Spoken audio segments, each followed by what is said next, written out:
This is the Rolling with Tay podcast. I'm your host, Tasia, aka Tay, and today on this episode, I have a special guest, Jessica. So Jessica and I work together in TV production.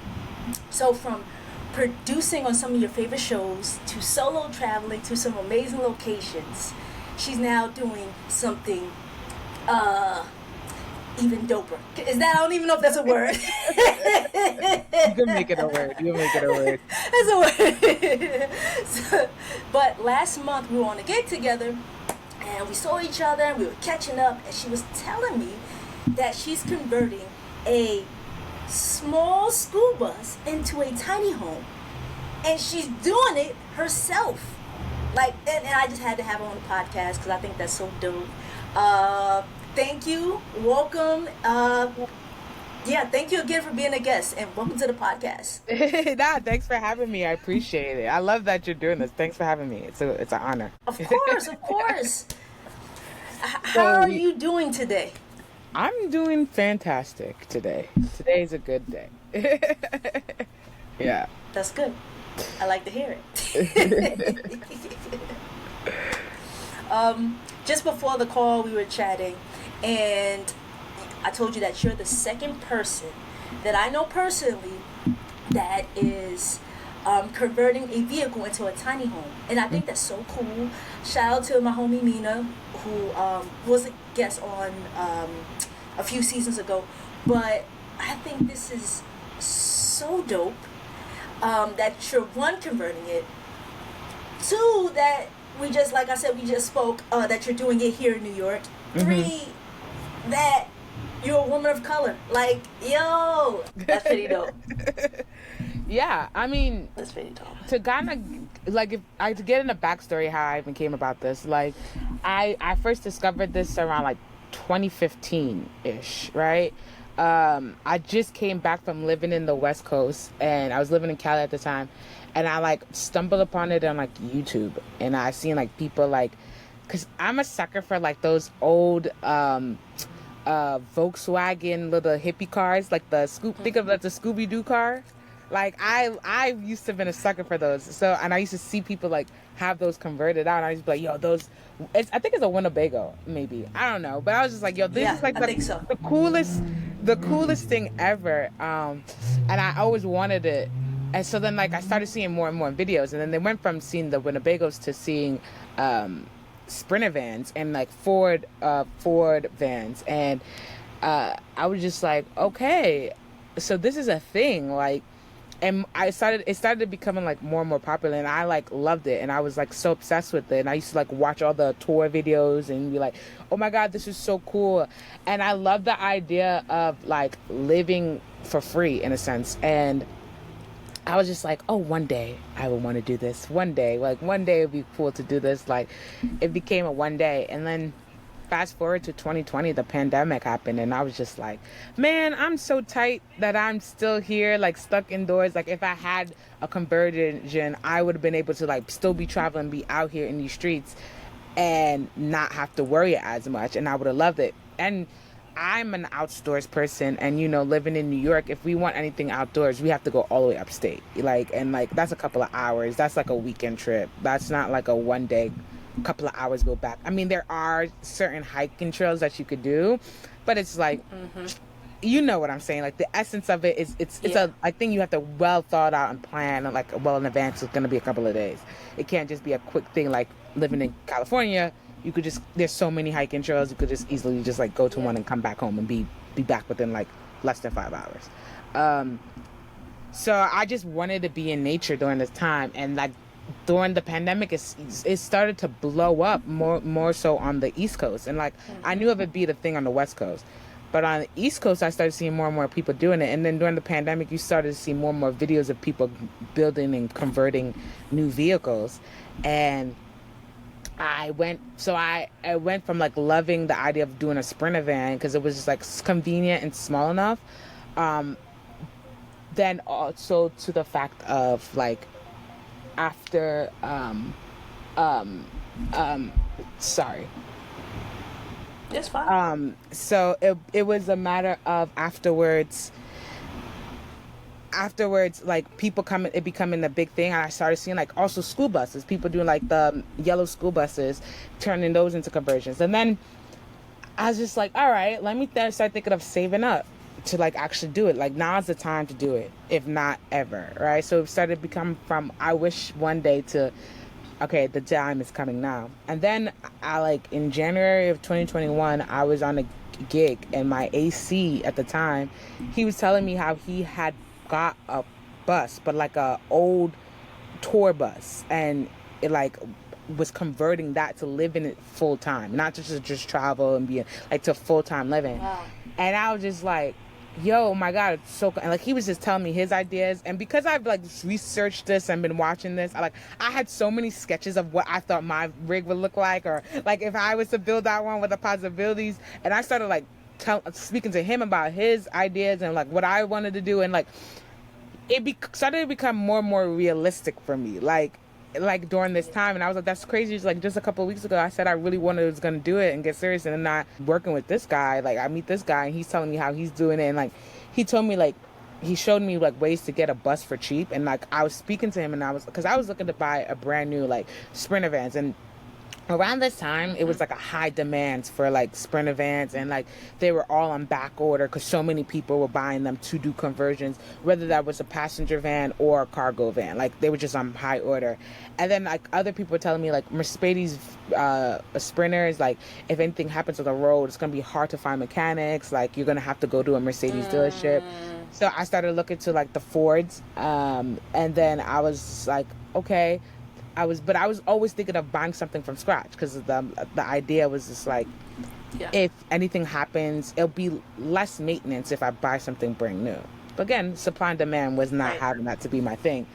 And then he was just like, yo, why don't you just go to an auction? I got my bus from an auction, and you literally, all you really want is the bones in the engine. Like, because you're gonna demolition all of it. You're gonna take everything out, and you're gonna put what you want in. All you really just need is the body of the bus and the engine. I was like, now you're talking and you're making sense. So I was just like, yeah, that's worth it. And then he showed me like auction sites where to go to get buses for cheap, and I was just like, wow. The idea of spending 50 grand on a brand new vehicle versus spending like $4,000 on a vehicle, it's like, like, you know, it's starting to look more realistic. It'll take a little bit longer to do the 50 grand because I just don't like that. Right. So I don't want to pay for it up front. There you go. There you go. That's right. And then versus like just putting up $4,000. I got the $4,000. I could do that right now, and it's looking like this is becoming faster to become a thing. So then after that shoot, we came back to New York, and I just started looking. I was on this auction site, like looking, putting in bids for certain things, and I had a threshold. Like I was like, I'm not going over this amount. And it took a couple of months. It took like that was like February we came back. So from February until June, I was looking at buses. And I actually, funny story, like this bus that I got, this actual bus, when I first saw it, I was like, yo, this bus is mine. Yeah, it's mine. It's mine. This bus is mine. I put a bid in it, and I lost the bid. Like literally 2 minutes before the auction ends, someone outbid me, and I was so upset. And I was like, forget it. So then I was like, but I still felt it in my soul like this bus was mine. So I put in an auction for another bus, and I won that bus. But now when it was time for me to like pay and go arrange to get the bus picked up, the guy told me that I wouldn't be able to just drive off the lot. I would have to find a tow truck. So I was trying to find tow trucks in the area, and this is all the way in like Texas, like close to like Mexico. Like it was like basically like a couple of like, I feel like you take 2 steps and you was in Mexico. Like it was like so close to the border. And so I'm like researching. I remember being, because this was like May, around, I was on an upfront. So I was I'm like at work trying to find tow trucks and like service mechanics in the area to help me get this bus and see if I could arrange for them to like get me a tow truck. Left messages and at so many different places, and no one called me back and no one heard. And then this guy that I was working on that upfront with, he was just like, you should go check like the Carfax, because he like does this like on the side with his cousin. He like deals with dealerships and buy used cars, fix them up, and resell them. So I was like, you making some sense. Let me go look. And he was like, just pay. It was like $20 to like pay to see like the car history or something, because the VIN number was there. And he was like, all you need is the VIN number. We looked it up, and the history and accidents on this thing, I was like, he was like, I don't know much about cars, but I just even looked at it and I was like, this is a lot. And then Steven was like, yeah, it's not worth it. I don't think you should get this. And I was like, I knew it. And in my soul, I didn't feel it. And the fact that tow trucks wasn't getting back to me, or mechanics weren't getting back to me, I was like, it's all a sign that I should not get this bus. I felt it. So I didn't pay it. Then like a week or two later, I got hit up from the person that was selling this bus, and they were like, hey, the person faulted on the person that won the bid, they faulted on the payment. So since you were the second runner up, do you want the bus? I was like, yes, I knew this was mine to begin with. Give me my bus. That's right. This bus was mine. I felt it in my soul. And so they were like, yeah, you got 30 days to pick this up. And I was like, alrighty, cool.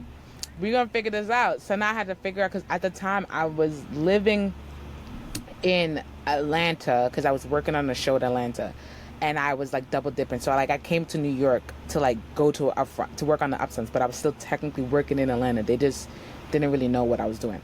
And so I was like, damn, I'm living in Atlanta. Where am I gonna leave this bus? Where am I gonna find it to like a location and like all this stuff? Now, let's just say everything happens on God's timing. The show I was working for in Atlanta was actually, it was a pilot show of a celebrity sprinter company that normally like does these renovations. They hook up like the name of the company is Celebrity Trailers.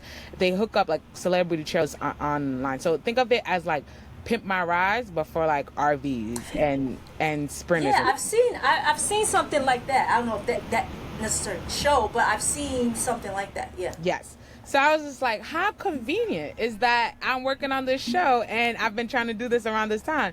So that's the kind of reason why I decided to work on that show, because I knew I wanted to do it. And my LP that brought me on, she was like, I knew you were talking about wanting to convert this. I just feel like this is a perfect fit for you. I was like, it sure is. So then I was just like, and then around the time I was like, I wonder, and I was just that main point of contact with the person that owned the warehouse that we were doing these conversions in. And him were cool. So I was like, I wonder if he will allow me to come park the bus here.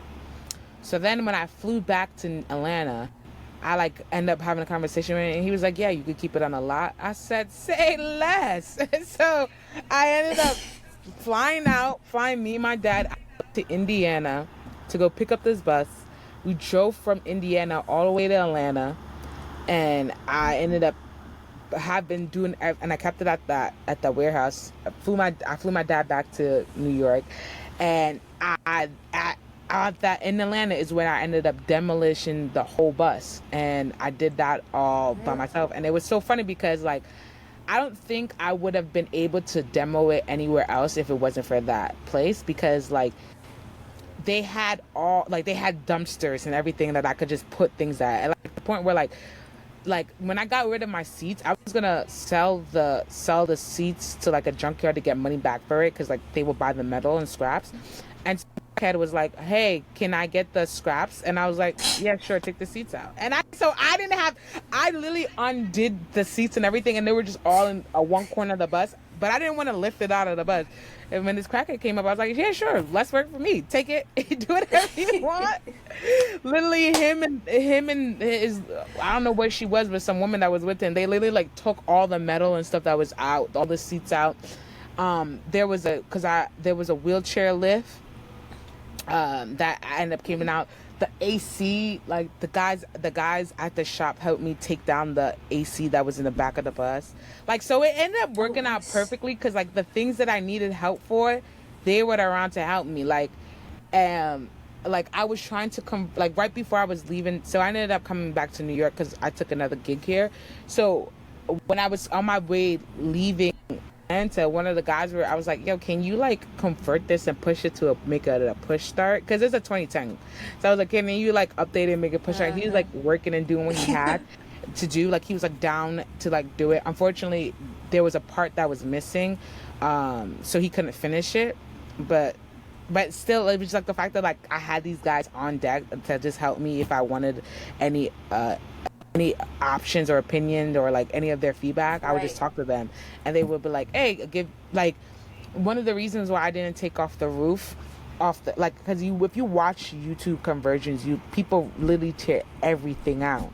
And one of the guys at the shop, Tom, he was just like, yeah, you really don't need to, because the same insulation, you're going to take it down to re-put insulation in it, and the same insulation is only like a little bit better, is like 2 points up from what's the insulation in it. You really don't need to do all that work.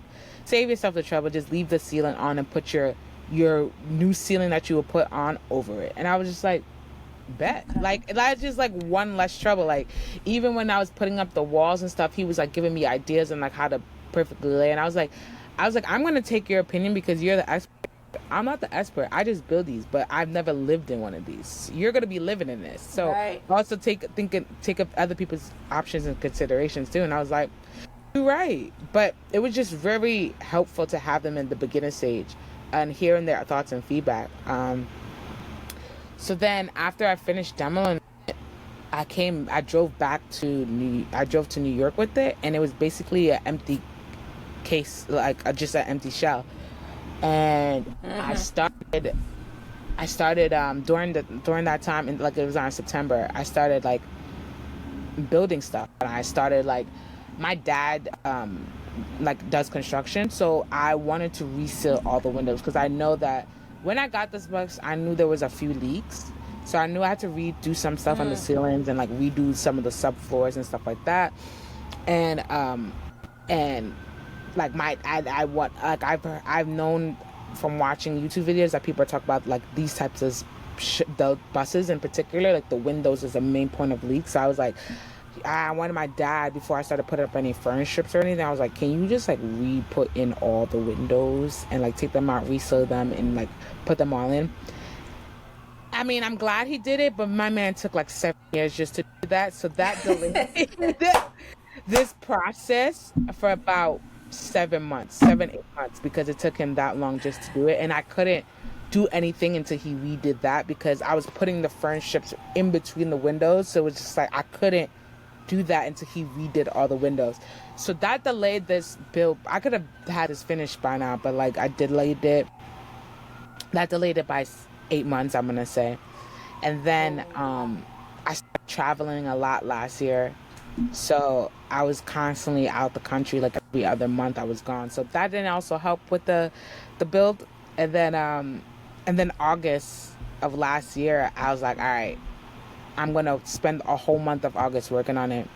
And I started working on it, and we got a lot done. I got a lot, like I did the partition doors. I built like the shell for the house batteries and all that. I built like the kitchen sink area, and it, like where it holds the water tank. It holds the water tank and like the kitchen sink and like the cabinets on that. I made the whole bench area. So I did a lot within that month, and then we've been on and off working ever since then, from August. And recently, like in May, like the bus broke down, so like I can't move it right now. So like I've been waiting on mechanics to come like look at it and fix it, and like they'll say they're coming tomorrow, and then tomorrow comes and they'll be like, oh, can't make it. They're just like dealing with faulty people. But then it's also frustrating because this is a diesel bus. There's very a minute diesel mechanics, so that's just been a little bit more difficult. But we still trying to get things done. Like in the past month or two, I made shelves, like for drawers, like to put clothes in. I made cabinets to go above the kitchen sink. Put a fridge in here. Like we've been doing some things we'd like to get it going. But it's just like I wish I could just like drive to Connecticut and unpack everything because it's hard to like work on the bus when there's things in the bus because I'm storing everything in here. So like just imagine like every time you're getting ready to work, you have to. It takes you like 30 minutes to just make a work area, and then you're like having to take all the wood out to cut the wood, and then like when you're like trying to go the next day, like end everything, you have to repack everything in the bus, and it's just like there's like stuff, and like if you see boxes and wood all on one side of the bus, and then you're like, okay, now I'm trying to work on this side. Okay, I'm done with this side of the bus. I want to work on this side, but it's like, where are these things are gonna go? So it's just like I right now we've been on a standstill, but I've been still trying to do little things that I can do. But until I get someone to like fix it so I could drive to Connecticut, we're gonna be on a standstill. But that's kind of been the journey of the bus. It's been a year and a half. That's a hell of a journey. Yeah. That's a hell of a journey, and you're meant to do this. Like just everything kind of aligning. Like from you working on the show to them letting you like, hey, yeah, park it here, to you getting the actual bus that you're sitting in now. So, you know, you're meant to do this. It's so funny that you say I'm meant to do this. Like when hiccups happen, like for right now when I'm on a standstill and I'm so frustrated because I'm like, am I really meant to do this? But then like I tell the story to people are like, yo, this is like in your dinner. But in my time, I'm like, I expected this to be done in like 6 months. Didn't expect this to be over a year later. We're still here. And like I expect it to be on the road right now. Like I'm kind of upset because it's summer, you know, all these national parks that I could have been at right now, like experience the warmth of it, and fall's about to come up, which is like perfect hiking season time, and it's like I just want to be on the road. And so like that frustration lies. I'm like, it makes me question, like, am I really supposed to do this? Do I just like end it all, sell the bus, start all over from scratch? Like, or when you hear people talk about like, oh, like my uncle was saying, like, this engine is not the best engine, it's gonna be a faulty engine, it's gonna give you problems down the road. I'm like, okay, so what if I buy a brand new engine? He's like, it's still the engine that they made. Like if you could get, he's telling me all these things, and I'm just like, so what are you trying to say right now? Like, should I sell the bus or not? like because it's like the amount of money I put into this already, it's just like, bruh, like to start over from scratch would be devastating. And I want to see it through, but I'm also like, I don't want to just see it through just for the sake of seeing it through if I'm not going to be able to actually use it to its fullest potential. So I'm just like, let me know now before I put any more money into it, what I should do or what I gotta do, you know what I'm saying? So that's kind of where we're at. But like I do feel it in my heart that this is where I'm supposed to go, and I know like this is not gonna be my first build. I mean, I'm like my first and only build, like my last build. Like I'm gonna have other builds coming later down the road, but I kind of like want to just finish this so I could be like, well, I got all the hiccups and all the like bad things out the way. Like I never thought I would have to deal with electric, and building a whole electric bank. That was the most scariest thing in the world. But like after I did it, I overcame, and I was like, yo, it's just like when you finish the task, you're like, yo, I can actually do a lot more things that I think I'm capable of doing. You feel empowered, and that's kind of what I love about this whole experience. It's like the empowerment and the courage and the confidence I gain from every little thing, because like I don't know any of this thing. Like this is not my background. Yeah, my dad has a background in construction, but he's not helping with the whole thing. The only thing he's really done is just give me tools. Like, so he's me a few money and tools, like great, but like I'm still having to learn everything. And even if I come to him and ask him certain questions, he's used to working on houses, not something like this. This is a different beast. Like this is a moving vehicle. Like it's not meant technically to be lived in, but you're making it be livable. So it's like there's curves. Everything with him is squared, but there's like a bus is not squared. There's curves. You know what I'm saying? Like, so it's challenging for him too. So it's a learning curve for all of us. And it's like the other day I didn't have anyone to help me, so I literally just put up cabinets by myself, and like the way I was just Afro engineering stuff to like help me hold up one end of the cabinet, and it was like I like afterwards I had to look, I stepped back, I was like, wow, I really just put this up on myself. Like if I wasn't recording everything, like Imagine if I just imagine telling someone like, yeah, I put that up all by myself. I didn't do no help. You know, people are like, yeah, okay, sure. You're capping. Like, that's a lot. But I'm like, I got video footage to prove. Like, I literally just did this by myself. Like, Right. and I that's did the that. only- like, I did that, and it's like, it's just, I love it. Like, I've, like, who I'm becoming, and like, I really realize, like, whatever I put my mind to, I really can accomplish. And that's one of the most beautiful things from this whole experience. It's just realizing, like, the untapped versions of myself I haven't experienced, and being like, yo, you really can do this. We limit ourselves. We're like, nah, I can't do it. I'm scared. But in actuality, we can do a lot of things. You know, just have to just do it, and we'll Yeah. learn along the way. And that's the thing, it's really just a learning curve. Like, once you get over the research process and the learning process, everything is smooth sailing. Like, for me, I'm a hands-on learner, so I could research things till my Yeah. face turn blue. I'm not gonna really know how to really do it until I just take things in my own hands and do it myself, because I could think it, I could swear I know it, I just read a lot, but I haven't realized I really could do it until I actually do it. Which could be said about a lot of things, but yeah. Right? It can be life. Life. It really are life lessons, the little sermons I be having after accomplishing things. Right. I would be too. Like, can't tell me nothing. Nobody. Especially for a day. Can't tell me nothing. You know what I just did? Put up them shelves in that truck, in that bus. Yeah. So it's been a rewarding experience. I can just imagine, you know. And from hearing you tell, you know, the story and stories of the build, it's like, wow. Like, it gets me excited. Even though I don't think I'm anywhere near taking on a project like that. But I'm glad that I know people that do, and it gets me excited. It's just like, yeah, when you do something, listen, when you do something like, yeah, I put up a shelf, I did this, I did that, you can send me a picture, it's gonna get me excited, because it's like, Yeah.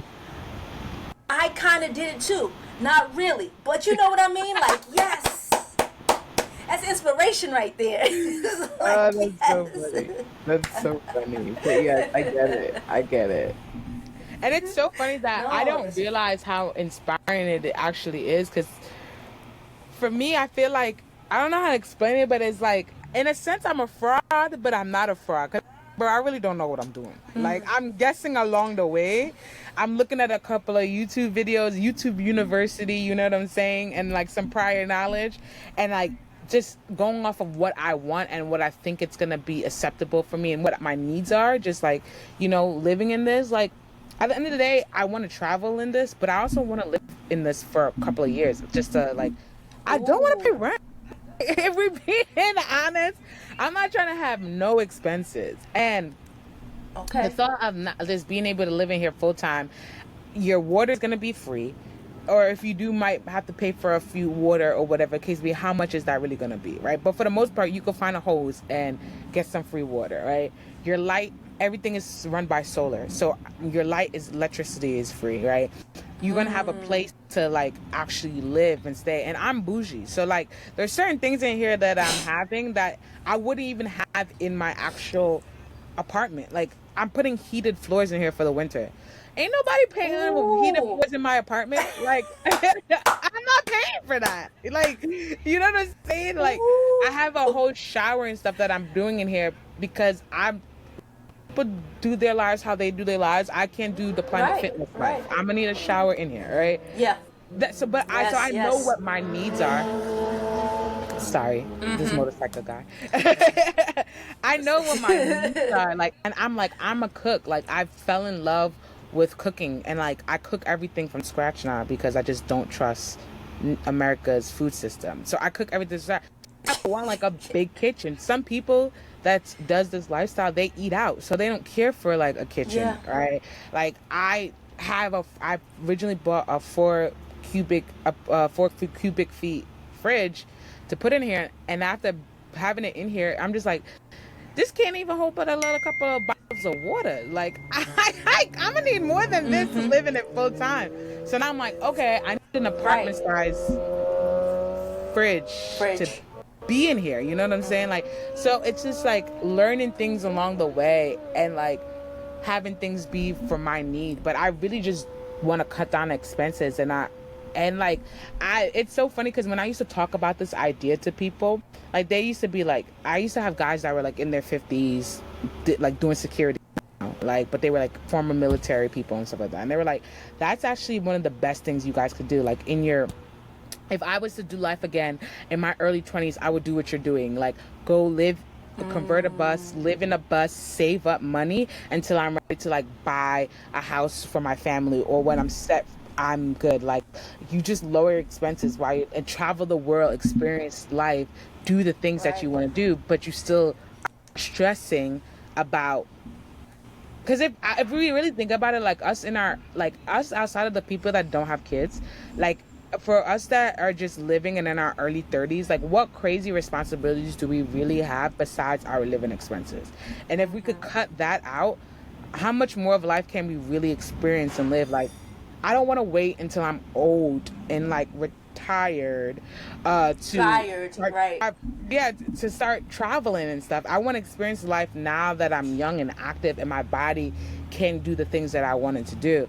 And yeah, experience it now while also preparing myself for the future. And this is one of the ways I can see myself preparing myself for the future is by all that money I would spend in like rent and utilities and stuff, bank that money, because that's when I really look at it, that's my paycheck is going, and we live in New York.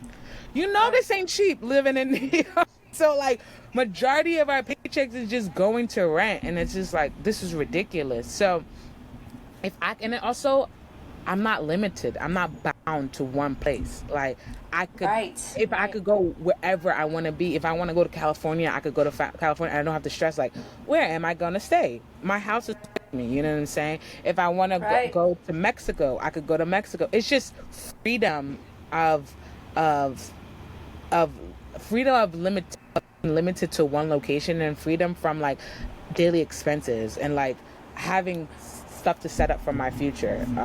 And I think now, because of the pandemic, thank God for it, but remote is so much more available now. So looking into remote work to sustain you is a thing. But then also like, how much money do I really need? You know what I'm saying? When I'm like, most I'm spending is food and my bills, you know, my phone bill and stuff is not that much money, like internet and stuff. You know, there are some expenses that come with it, but it's like not as much as like when you have an actual house that you're paying for. You're absolutely right.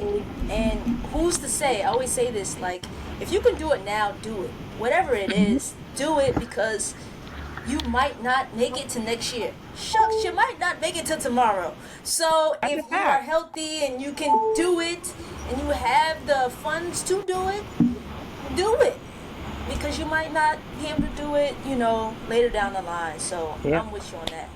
And tomorrow you get me excited about, it sure it isn't. It sure isn't. So I just think about it like this, you know, I'm going to do it. And you're getting me excited about like traveling, and you're right, traveling in, and I have looked into like traveling in a conversion van, but I'm like, I looked at the build and I was like, again, I don't think I'm ready for this, but what is it? I looked at those prices. What was the build like? What do you mean by the build? Like building from scratch what I want. I am not handy at all. I want something like you. I want a shower. I want a bathroom. I don't know if I need heated floors. But, you know, I want a kitchen area. You know, I have bikes. So a place to store my bike or two. You know, a queen size or king size bed. You know, a little seating area. That's all feasible. Like my bed in here is a king size bed. I didn't have a king size. I was sleeping on a queen in my apartment. Like back in my apartment, I'm sleeping on a queen. And here I get a king size bed. So you could find those things of luxury. Like some people have a garage. I sacrificed the garage. Yeah. But some people have a garage in their build and they store bikes and stuff underneath there. Like I have like a makeshift garage. Like it's like in the back of where my shower is, because I fell in love when I was in Bali, and I fell in love with surfing. So I know I'm gonna have a surfboard. I'm thinking Oh, about skiing. So I'm like, okay, let me mentally prepare myself to put this somewhere. So like you could make the bill, and if you don't want to do it yourself, you could pay people. It's still cheaper than a house, you know. I yeah, just no, it definitely is cheaper than the house. it's so much. It definitely is. I'm just the type of person, like, I'm like, if anything happens on the road, I want to be able to at least. At first, I was thinking of working with a builder, because I was like, if anything happens, I want to be able to be like, I could fix it. You know what I'm saying? I'm not in the Right, hands of somebody else totally. So I want to know how things work right. and how things came together, so it's easier for me to fix. So that's the only reason why I'm really like. Also, if I'm being honest, I'm cheap too, so I want to cost cut down the cost of labor. So I was like, let me just do it myself. Yeah. See, that's me too. Cause part of me is like, oh, just buy something, but then I'm like, that's super expensive. Then the other part of me is like, build something. I don't know how to build crap. But then it's like the middle, like maybe work with a builder, work with somebody who has had experience building, and it's not going to charge me as much. Yeah. Or, right, lean on my friends and family who are handy and like, hey, can you Yeah. help me with this? And do You'll the be small surprised. things that I can do, you know? You'll be surprised how many people are gonna be like, "Yo, I want to help. I want to help. I love to help. I will help." Like when I was building this, I mean, granted, some of them just never showed up, but like a lot of my friends are like, "Yo, I would love," because people actually want to work with their hands, but they can't, Yeah. or I don't know if it's not. I'm not gonna say they can't. They just haven't. So when you present them with an opportunity to work with their hands, and they're like, everyone's like, "Yeah, sure, I'll be down." And also, when you get more involved in this community and you meet people from this community, you realize how helpful everyone is. Like I was telling you before, like I'm seeing other people do bills just on this block where the bus is parked, and every time I pass by, I'm like, "Yo, if you ever need a helping hand, let me know." Like when I was first doing this build last year, this guy that lived close by, he was like, "Yo, I just did a conversion," and he was like, he gave me leftover materials he had. Like he's like, if you ever like, you realize you meet people from this community, you're like, everyone's so friendly, and like they'll help you and they're willing to help, because everyone knows that, like, if it wasn't for Yeah. YouTube, half of us wouldn't be able to even know how to do half of these things. You know what I'm saying? So it's like we know Yeah. what it's like starting from scratch. And like, hey, if you ever want to build something, let me know. I'm down to help. Like, even if I'm not finished, I'm still like, yo, I love to help like people and do it, because I know what it's like. And when you're in doing this, you know what wanting the help and having the help could do.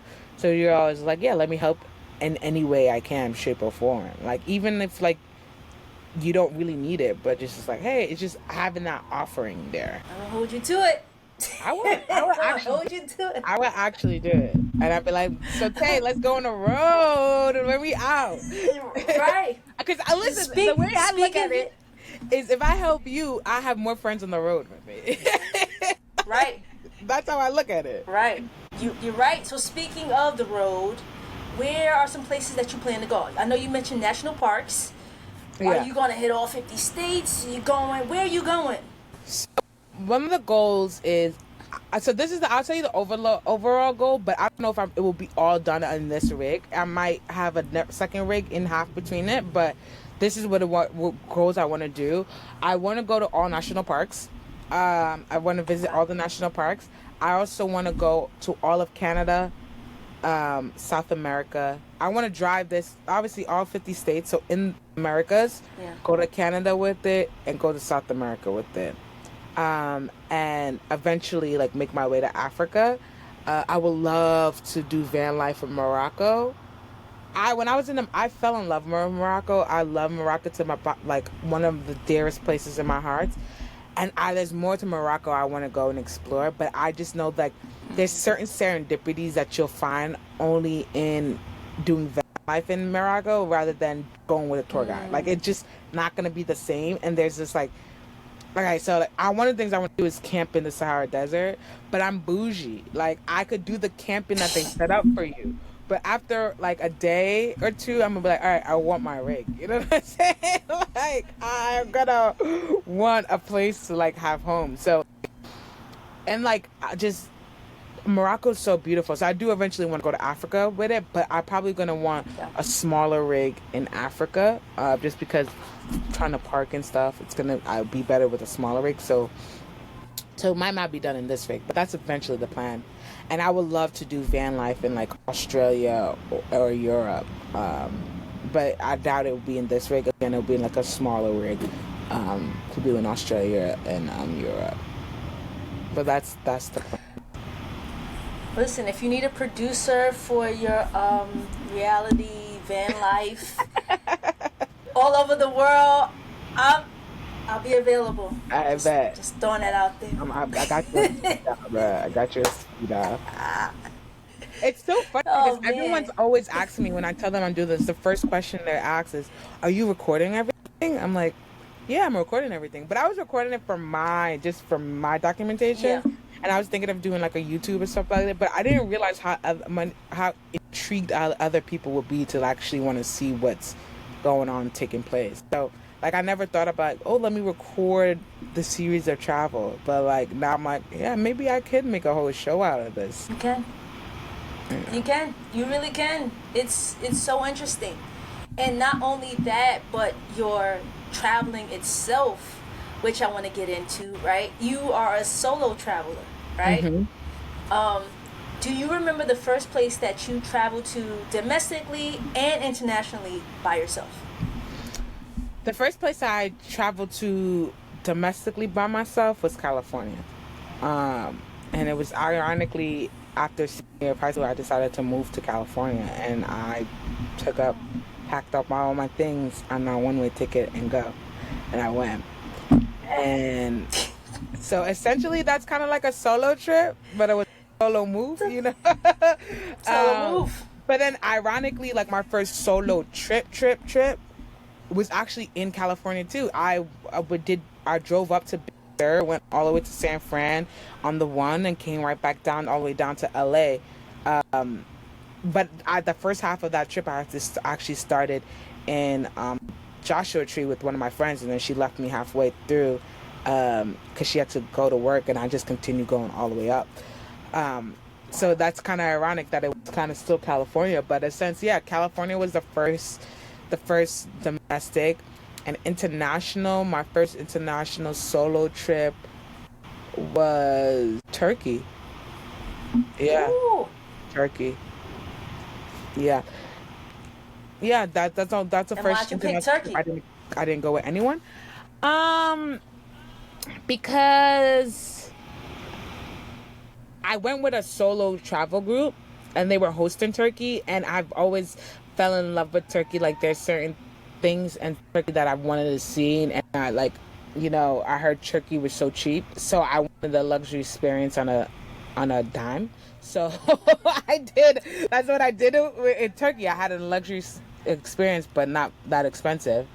Um, Right. and it was easier because I went with the group of other solo travelers, so I had a host, so I knew someone that was there local, and even though it was my first trip, I wanted someone local that was there and that I could kind of trust in a sense. And even though I Right. never did anything with the solo group before, I don't know why I felt like I could trust them, and I'm glad because on that trip, our host and our travel guide, they both fell in love with me, and like we're friends to this day. Like we still keep bunch of contact with each other on IG, and like the the host, like I ended up going back, like the travel guide, I ended up going back to Turkey like a couple of months later, and like she like helped me like arrange things to do while I was there, and like see other parts of Turkey that I missed the first time I was there. So it was great, and like I like now that I have friends that go to like are like they know I went to ask for recommendation. I'm like, yo, hit up TG. Like she's the perfect host. Like she'll give you whatever you're looking for. Like and like she's young and hip and like cater to different people. So like now I'm Right. like I feel like now I'm like picking up different travel hosts from every little country I go to be like, hey, you want a guy? Like in Bali, I got a guy. Like it's so funny because like my like my friend literally just went to Bali and she was like, "Yo, any recommendation?" I was like, "Just hit up Pancha." My friend went in May and I connected him with Pancha and like not. So I'm like, I feel like I'm just collecting little travel guides and connecting people for when they decide to go there. I'm like, I could give you someone that has would take care of you, and like they're all good people, which is amazing. And like my friends know how I travel, so it's like Right. I'm not it's like no disrespect to everyone travels different, but I'm no longer like one of those backpacker travelers. I'm not really trying to look to get hostels and stuff. Like I'm cheap, but I do like luxury, and I will splurge for a good time. So Okay. just finding people that I could trust and know that would take care of people in different places that I go. It's like it's been one of a rewarding experience, and I have friends everywhere now. So it's like I love. I'm like, okay, like I haven't been to London yet, but I have friends in London because I met them when I was in Bali. So it's like, okay, now I'm planning a trip to London. I could hit up my friends, and it's just like I feel like it's great to just have friends all over different countries. Which is actually it started off from my first solo travel when I moved to LA. I moved and I met some people from France and from Switzerland, and like I and from Norway. I didn't even at the time. Listen, me and Dre geography, it's not friends, but like I didn't even know Norway was a thing, and I met this guy, David from Norway, and he was the coolest person in the world, and I was just like, yo. And now so now I have friends, like if ever I want to go somewhere, eventually I'm going to go to Norway, eventually I'm going to go to Switzerland.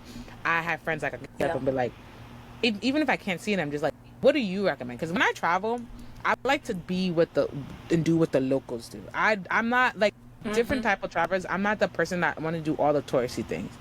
I'll do some of them just for the sake of saying that I've done it, and if they really intrigue me, I will do it.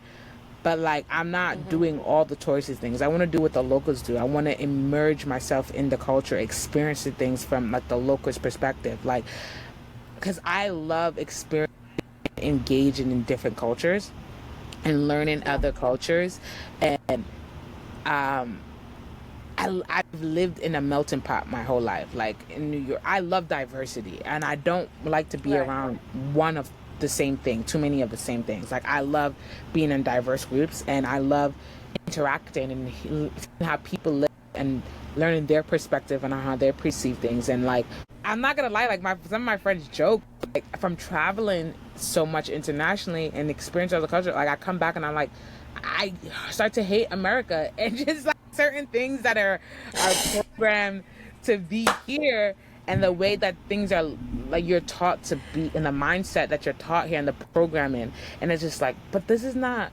It's like you leave and you see like the real meaning of life and the things that are actually meaningful and things that are worthy of and like make sense, and then you come back and you're like, yo, none of this is real. Like this is all. I feel like I'm living in an assembly. Like this is like fake. Like I feel sometimes I'm like, am I a Sims or something? Like am I the Sims? Like the character playing me? Like because this cannot be real life. And it's like you go and you get. I feel like you touch with actual reality of like the things that are important, the things that should matter, and just and it's on things like some of the things that you take for granted, and some of the things that you don't realize are like serendipities that you have, that you actually be like, I'm so grateful for these things. Like start to Right. perceive Right. life a little bit differently, and you're like, wow, I'm grateful for these things that one time I didn't really care for, but like you see other people and how other people live, you're like, wow. and and I love learning from them and vice versa. And it's just like I remember going to Thailand, and we went to this little community called Lempong, and they're not used to seeing tourists because this is not a touristy area. This is like a little small village, like way like 2 hours away from Chiang Mai. Like it's not a touristy spot, and we went to this area. Me and my best friend at the time, we went to this area, and like people were like looking at us, like pointing at us, and like we're like scared, like what is going on. And next thing you know, we see an officer come up to us and but he's because he's speaking in Thai because he doesn't speak English because this is not a tourist area, so he's speaking to our Right. translator, and we're like, yo, are we in trouble? Like what did we do? Like are we going to get arrested? Why is this officer like pointed at us? and it's obvious that they're talking about us, right? So it's just like mad weird. and then and then she just literally turns over to us and he was like, oh, he's trying to ask if he could take a picture with you guys. And I'm like, me and my best friend started dying laughing because we're over here stressed, sweating, like thinking we're about to get in trouble, we're about to get locked up, we're about to go to some foreign jail. All this guy wanted was just a photo because they've never seen black people before. It was just like very funny to us. And like, but we're like, yeah, take a picture. Sure, no problem. But it's just like seeing things and feeling appreciated. Because of course, we're from America. As black women, we're the least respected in this country. So it's like going to other places and feeling appreciated and feeling loved just for who you are, where you live in a country where you're hated for just being who you are. And it's like, I can't change the fact that was born this way. Like, I can't just rip off my skin and be like, hey, my pigmentation has changed, let me take out this melanin. But you go into to other countries and people see that and see your difference and love and appreciate it, and they like admire your difference and they're like asking to take pictures with you. You feel like a celebrity and you're like, oh, why leave? I mean, after a while they do get annoying. You're like, all right. Like after a while we were like, we're like, all right, we're gonna start charging 50 bahts, bro. And they're like, no. Then we're like, no. Right. That's right.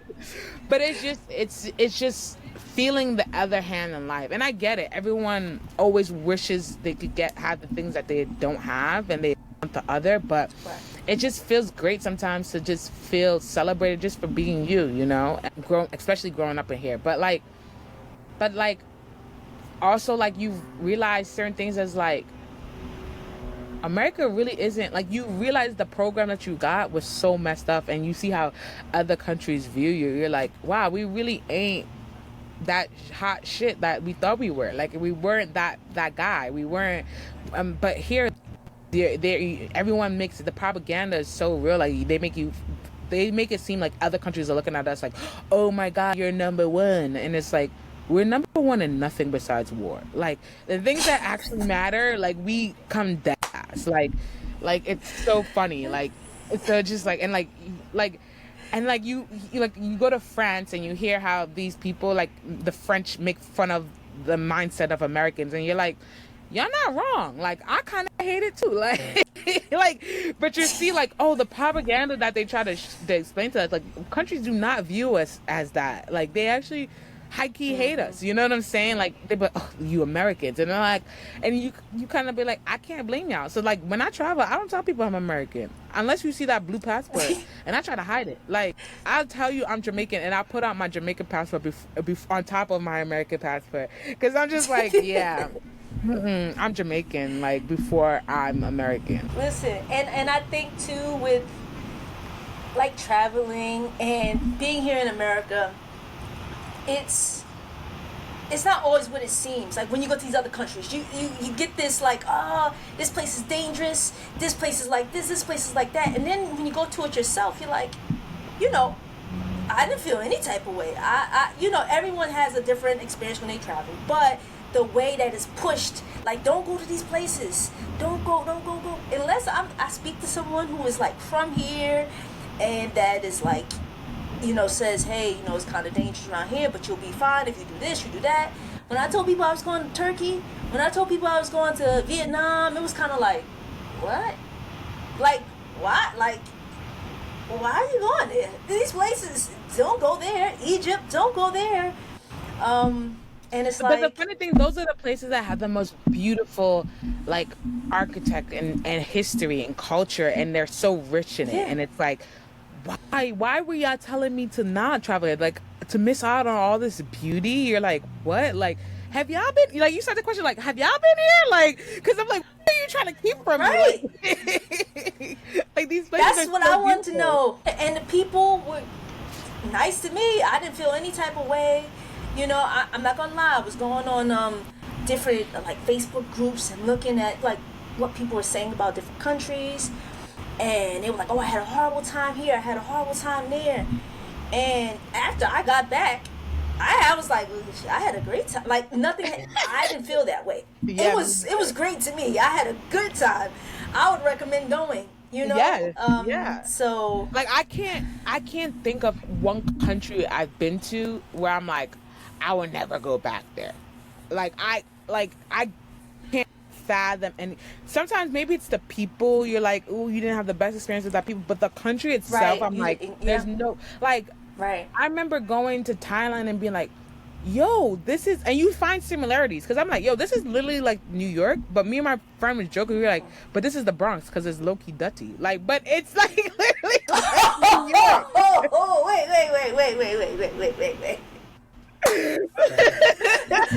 No, no. Listen, there will be no Bronx slander on my podcast. I'm just saying. But it was so clean, like the way, like they are on trains too. They have public transportation, but like this, like when, like, come on, in New York transportation, people don't even let you come out the doors first before they're trying to come in the train. And like in Bangkok, everyone like, there's a space that you stand in if you're waiting to go in, and the people come out from the middle, and once everyone leaves, then you start to line up. Like they have it's like it's structured without having you to implement structure, if that makes sense. It's like Right, people are just right. born with these things, and they're like common courtesy. Let me think of my neighbors. Like they have to leave before I enter. And like trash is like, they're not littering everything, and it's not dirty. It's like, it's just like clean. And it's just like, wow, there's so many similarities. This is like being like home, but it's just in a different country. And like when you travel, I'm pretty sure you've probably discovered this too. Like you could find your hometown in every little country you go into, every little crevice of the world you could find, and you realize like people are so similar. We just live in different countries and have different resources, but we're all so similar. And I could see different neighborhoods in other countries, and I'm like, the like structure might look different. One might look more modern than the other, but it's like I could see the people, the community, the way they interact, the way they look out for each other. Like you see those similarities back here at home, so you could see your life there, and it's like, oh, we're all the same, no matter where we go. Like you'll find people that are very similar all over the world. I agree with that, and that's why I think people should travel and see for themselves. And like you said, immerse themselves in the culture and see different cultures, be around different things. You know, we are very similar. We are very similar. No matter where we are, we're very similar. So I agree with you on that. If you could describe solo travel for you. One word? Jeez, that's gonna be all right, hard. a phrase. All right. One word. I would say, if I was to say one word, I would say liberating. Yeah. That's how I would describe solo travel, liberating. And why would it be liberating? Because, okay, this is why I'm gonna go into this tangent. This is why I'm a huge advocate for solo travel. It's because you find more about yourself than you never knew before. And it's like, we'd like to think that we spend a lot of time with ourselves. Trust me, I like to be isolated away from human beings. Like, but you don't really spend time with yourself. You're just with yourself. When you solo travel and you're in a new place, in a new environment, around new people that don't have expectations of you, you get to be who you want to be in that given moment, and you're not limited by what people expect of you, or people expectation, or how people perceive you. You're like, y'all don't know me. If I want to be a pirate today, I'm a pirate today.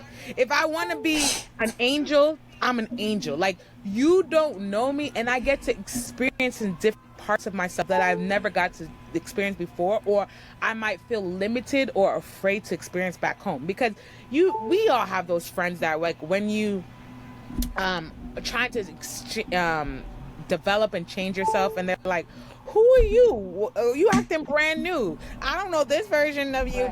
You don't get that because these people don't know you. So you get to experience yourself like you've never done before. And you're like, I like this. I don't like this. Oh, I thought I liked this, but I really don't like this. And you're like, did I like this because of the people I were hanging around with? Or did I like this because this is actually what I like? You're like, you get to try on different, because we all live as different characters. Every day we wake up and we leave our house and we're putting on a different character. Whatever that character we want to be that day. Now, some people are consistent with the characters we show ourselves, and some people like to explore and change it. You have less limitations when you're in a foreign place that no one knows you. And I don't think I would have discover so much about myself as I have in the past 3 years if it wasn't for solo traveling. Um, because you're really like when I was in California, I was spending time in the mountains, just me and God and nature. And I love nature. It just it's like being connected with your roots because we literally came from dirt. So like to go back and be with nature and just seeing God's beauty and the awe and all his creation is like breathtaking to me. Like and just hearing the natural sounds of like rainforests and the birds and like all these things is just like a very um uh like like the word I'm looking for is like harmony. Like it's a very like sync place. Like it's very like ooh like coming and I just love being around water. Like it's just something about water for me. It's just like ooh. But It's peaceful. it's very much so peaceful. But just sitting there and like doing like learning about myself, discovering, doing work, asking myself the tough questions and like that I haven't asked myself before, or like not trying to live in this persona or who I think or of other people expectations on who people want me to be, and just being me and trying new things without someone giving you pushbacks, you know what I'm saying? And I just tapped into so many different versions of myself that I didn't feel restricted to while I was here and away from people that know me. And it's not to say that like some may perceive like, oh, you're just being fake, and it's like, no, I'm not being fake. I'm actually for the first time being me. I feel like we are more so fake when we're around people that have expectations of us because we try to live in their persona or the way we want to be perceived. Whereas when people don't know you, there's no way you want to be perceived. You're just being you. And I think that's the most liberating thing. And that's the one of the most things I'm grateful for about solo traveling, was really discovering myself. And I was like, here's the thing, like when you solo travel, you don't have to compromise with nobody. Like when you travel with a group of Right. people, you gotta make sure everybody gets to do what they wanted to do. Like make sure in the itinerary you get to do everybody's plans. Like you gotta wait on people if people's running late. Now you frustrated and all that stuff. Like you don't have to worry about nobody's time. You don't gotta think of other people being considerate of like, oh, let me rush because they got to do this, or they want to go here, or I'm not really feeling like doing this. But like if I want to sleep in today, I could just sleep in today, you know. If I want to explore, and I could explore, like if I want to walk a 5-hour journey, like go 10 miles, I don't have to hear other people complaining about, oh, why we walking. It's just like, Right? My feet hurt. you get to do you, and it's like I love it. I'm a total advocate. And don't get me wrong, like there are moments when you're like, I would love to do this trip, and there are moments when you're on the trip, you're like, so and so would have loved this, or so and so would experience this. But then also like when you solo travel, it forces you to meet new people. Because when you go on trips with a group of people, like you're not forcing yourself to go out there and meet people, because you kind of like, I know these people, I'm here with these people, I'm good, like these are my people. But when you're there by yourself and with around strangers, you're like, oh, let me be friendly today. Let me meet new people. And I feel like half of the people I've met on this, especially last year, I don't think I would have met if I went to these countries with a group of people, because I would have been to my group. I wouldn't been as friendly or out there as I was, because I wanted to meet other people while I was there. Like one of my very good friends now, like I would damn near say my best friend, I met her in Turkey. Like I would have never experienced, and I'm so grateful to God for this friendship, because in the past this past year, like it's a running joke, like in February, no, I'm sorry, in April of this year, we went to Mexico, and it was just like, we went to Mexico and they were like, oh, are you guys celebrating everything? And we were like, it's our 1-year friend anniversary, like, because we met literally last year in Turkey. And it was just like so funny. Like I thought it was just a group of girls I was just gonna find traveling with, and to get this whole friendship out of it, like literally she's like my sister now at this point, I never would have experienced, because a year ago I didn't even know who this person is, and now I talk to this girl like almost every day, like, and it's like because we're still in that new friend, like we're still discovering each other, like our conversations be going on for 5-6 hours to this point. Is like we're like we gotta put ourselves on a timer when we speak, because we be chatting for days. But it's like it's one of the most rewarding friendships, and I've had with no expectation. Now, would have I met her if I didn't go to Turkey? Who's to say? I'm gonna say no, because she lives in Kansas City. I live in New York. Like, I wasn't. What am I going to Kansas City for? Like I would have never have met her nowhere else. Like, I remember being in Thailand and meeting someone that lived in Konarsi, and I met her at the buffet for breakfast. And I'm like, you lived a neighborhood over from me, and I would have never met you in New York.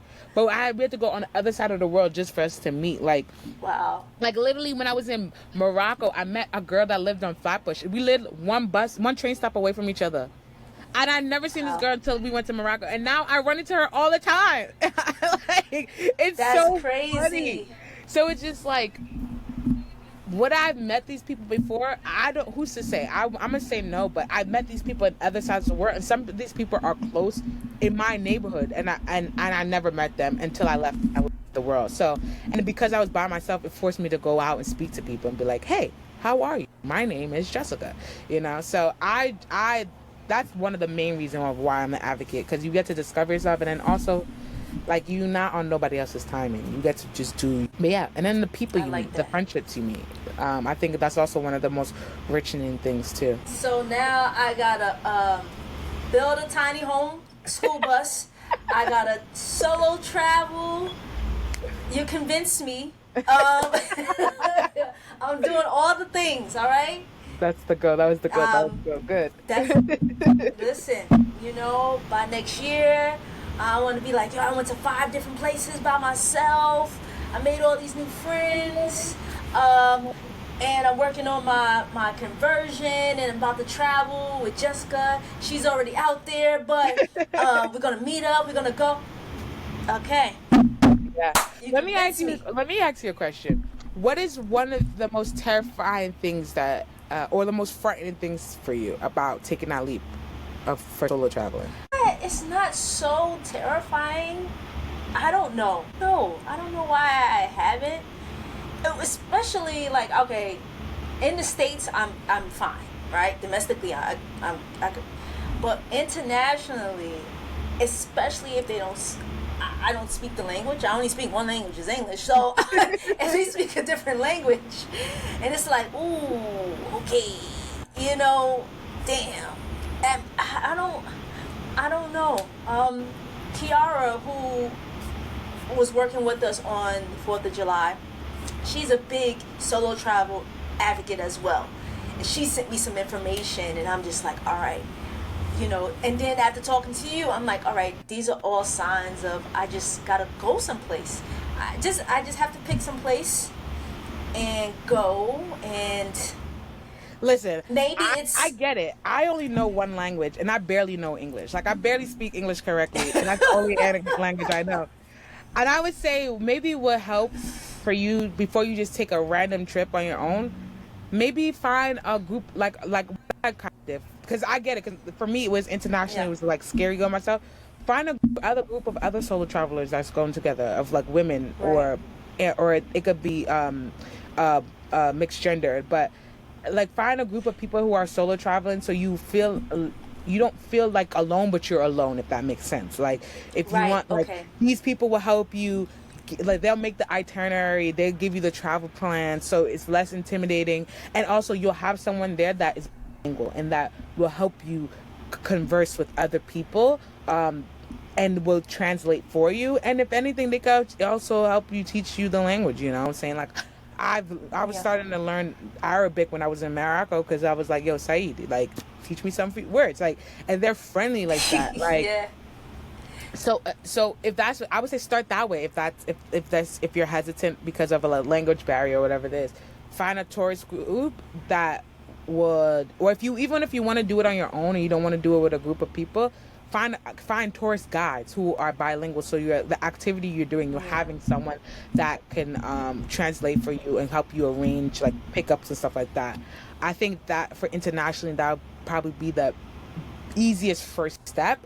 And then once you do that and you realize, oh, this is nothing, you'll take more, they'll take the courageous off, and like you'll start planning your own trips on your own. And then also you'll meet people when you go to these countries, and you'll find like-minded travelers, and you're like, let's book a trip together, you know, like I went and I found like-minded travelers, and now I've went to Tanzania with these kids. Like now we're planning to another trip to Liberia together. Like we're doing all these random trips because you find out, oh, other people want to go to some of the places that you want to go to, and you know, and you kind of like know how they travel because you kind of travel, you met them traveling, you know, and you talk about those things. So I think that would probably be the easiest first step for you. Find a group. Thank you. I think that is like you said. I'm with people, but I'm alone. You know what I'm saying? So get my feet wet, and then next place I'm going, I'm really solo dolo. All right, yeah, I'm gonna do that. If you want, I can send you like a few groups. One that I used was called Lux Tribes. Okay. The thing about them, it depends on the location, what their group, like if you go to Bali with them, they got Bali on lock. They've secured that one in the back. Certain trips that you go with them is like a hit or miss. Like they're still figuring it out. You know what I'm saying? So certain locations it's good with them, certain locations not. Passport Society is another one that people use a lot. I know I've had a few friends that use used them before. There's this all black girl travel group that my friend used before. So there's different groups. There's a backpacking group for people who just love to backpack. So I could send you some if you want. Just let me know. Yeah, definitely. I do want. I'm gonna make this a reality. I love it. I love it. I can't wait. Yeah. When you go to your first one, you have to hit me up and be like, yo, I've done it, and tell me what your experience is. I just can't wait to hear your perspective from like the aftermath of it. Okay, I will. All right, you'll send me some stuff. I'll do some research. I'll look at what Kiara sent me, and then I'm gonna pick a place. And next year, I'm gonna go on my first solo trip. Let's pick a date from now. Like, let's lock it in from now. Pick a month. Let's pick a month. Let's pick a month. Year? Oh, what month next year will you pick this trip? We'll say August. That's enough time. That's more than that's a whole year. That's a whole year from now. So by this time next year, you will have gone on your first solo trip internationally. Yes. I cannot wait. I'm excited for you, bro. Genuinely. I love it. Like, it's so funny because now, like, I have friends that, like, after advocating for solo travel, I have friends that are like, now, like, yo, you've convinced me. I'm about, like, one of my friends is like, she was scared to just do domestically solo travel, and she took her like first, and I'm like, girl, you work remotely, like, you got it so easy. Just take a work trip. You don't even have to take off work. And she literally was like, okay, and like went to Dallas, and that was like her first solo trip, and even that she was just like terrified to do, but if she would do it, she's like, I could do this. And like now she's like starting to look up other trips that she's ready to do and conquer on her own. And I'm like, let's go. Like, it's just the first one, the baby one. You just gotta get out of your way, and you realize, oh, this is why didn't I do this more often? You know. And also, here's another thing. I'd rather someone take a solo travel than to wait on other people just to travel, because that's what happened to me. Like, if the real reason you're like, why Turkey was because I found this group and I wanted to go in Turkey, and I was tired of waiting for other people to go to Turkey. Like, everybody would tell you, oh, I want to go, I'm down, and then when it's time to come and actually book it, you get all the 1,000,001 excuses of why they can't go. And it's like, I'm not gonna miss out on this because you can't go. So I advocate. That's right. It's rather you take that solo trip than to just wait on other people to travel. No, yeah, that's another thing I say. If I had to wait on people, I'll be waiting for a long time. I know the people who I can travel with, right? And recently it's been my mother, because before she didn't want to travel, now she's just like, I'm gonna go. So it's like, all right, I got a travel partner. You know, my niece just got her passport. She's like, I want to go. So it's like I have Maybe my best friend from college. Oh, I have these people, cousins that travel. So I have a good travel group. But it's like we all can't travel at the same time. Maybe some can't go while, whatever. And then Scheduled, it's like, ooh, do I wait or do I just go? I say just So go. just go. Okay. You could, like I said, you convinced me. You convinced me. You convinced me. Oh man. But I can't wait till this Are there bus is any? done and I get to show you, like, get to give you a real tour of That's it. what Like, yo, look, come take us out. Shoot, if you want to take a trip together, we could go on a trip somewhere together. Because I'm actually building this. I love hosting and I love having community. So I'm building this to where it has room to sleep for people. And if we really want some, nice. possibly 5, if someone wants to sleep on the floor, just put like a one of those, what those people use when they camp, like a roll up bed or whatever, bag? like a sleeping bag. There we go, sleeping bag, and put on the floor. But yeah, it's being built to sleep for comfortably on beds. So Listen. Yeah. you have an open invitation. Thank you. I was just about to say I have to have a tour once it's done. I think, like, for me, seeing your van will just, like, inspire me even more. Like, it's just like, damn, now I really have to do this. Like, seeing it in the flesh, like, shucks, now it's so, yeah, whenever you are done, I'm excited for you. You're on a journey, and to me, it's like from solo traveling to your conversion. Like you said, it's self-discovery. You discover so much about yourself with solo traveling, and now with the van conversion. You're not just limiting yourself. You are doing things that you didn't think you could do or even wanted to do. Now you probably like, yeah, I'm gonna get up this morning and put some shelves up. You don't. I tell you, if I was to tell you the half of the plans that I have to come, like, you not even expect all this happened just because you wanted to travel and not pay rent. Like, the ideas, like, right now I've been like, I can show you, like, I've been sketching. Yo, been working on this, like. So you're gonna like all this came from you. That's so dope. Oh man. I want to say thank you again for being a guest. Thank you again for sharing all this information and inspiring me and others.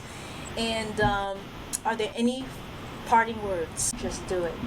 Yeah. Like, we could be night friends. Right. Yeah, that's right. Man. This is the Rolling with Tay podcast. I'm your host, Tasia, aka Tay. Thanks for listening, watching. Don't forget to like, comment, and subscribe. Thank you.